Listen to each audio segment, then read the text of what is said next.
আসসালামু আলাইকুম রহমতুল্লাহি ওবরকাতু। দাখিল 26 ব্যাচের সকল স্টুডেন্টরা, আমি আজকে যে বিষয়টি নিয়ে কথা বলবো সেটি হচ্ছে আরবি প্রথম পত্র।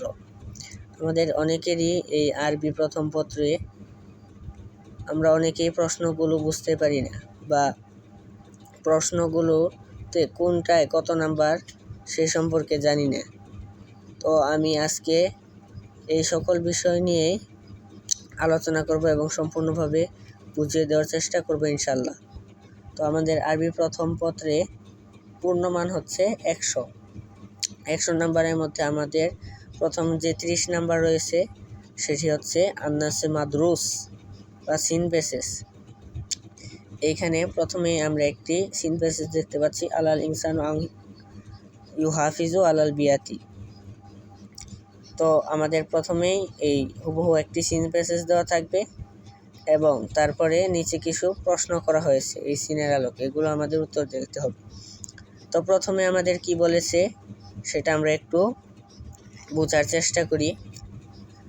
আজিবু মিনাল ইসইলাতিল আতিয়া বিলুগাতিল আরাবিয়া, অর্থাৎ এইখানে কিছু প্রশ্ন রয়েছে যেগুলোর উত্তর দিতে হবে। এখানে টোটাল 4টা প্রশ্ন রয়েছে এবং প্রত্যেকটার মান হচ্ছে 2 করে, অর্থাৎ 4 × 2 অর্থাৎ টোটাল 8 নম্বর। প্রথমেই যে প্রশ্নটা আছে সেটা আমরা একটু পড়ি। মাজা ইউজিবু আলাল ইনসানি ওয়া লিমাজা। এইভাবে আমাদেরকে 4টা প্রশ্নের উত্তর দিতে হবে, মান থাকবে 8।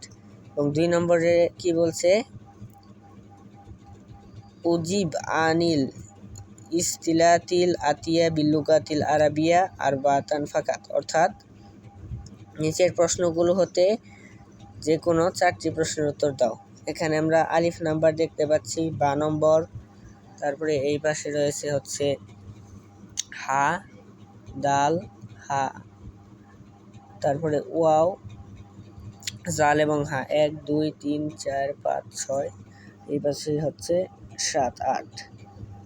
টোটাল কিন্তু 8টা প্রশ্ন রয়েছে। এই 8টা থেকে আমাদেরকে যে কোনো 4টির উত্তর দিতে হবে। প্রথম প্রশ্নটা দেখি যে এখানে কি বলা হয়েছে, রত্তিবিল কালিমাতিত তালিয়া লি তাকুনু জুমলা মুফিদা, অর্থাৎ নিচের বাক্যগুলো এলোমেলো করা আছে, এগুলো আমাদেরকে সঠিকভাবে লিখতে হবে।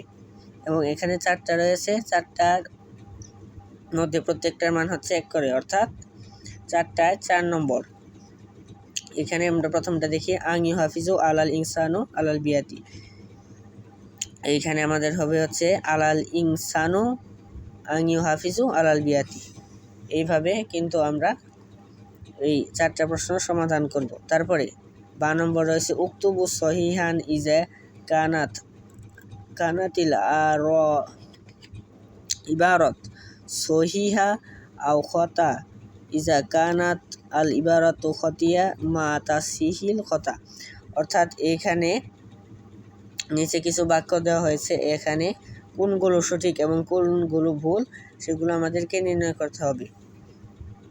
যেটা সঠিক সেটাতে শুধু সহি লিখলেই হবে এবং যেটা ভুল আছে সেটা খতা লিখে তারপর সহি বাক্য লিখতে হবে। তো এইখানে আমাদের 4 নম্বর, এখানে প্রত্যেকটার মানই 4 করে। তারপর আমি এই জিম নম্বরটা দেখানোর চেষ্টা করছি। জিম নম্বরে বলা হয়েছে,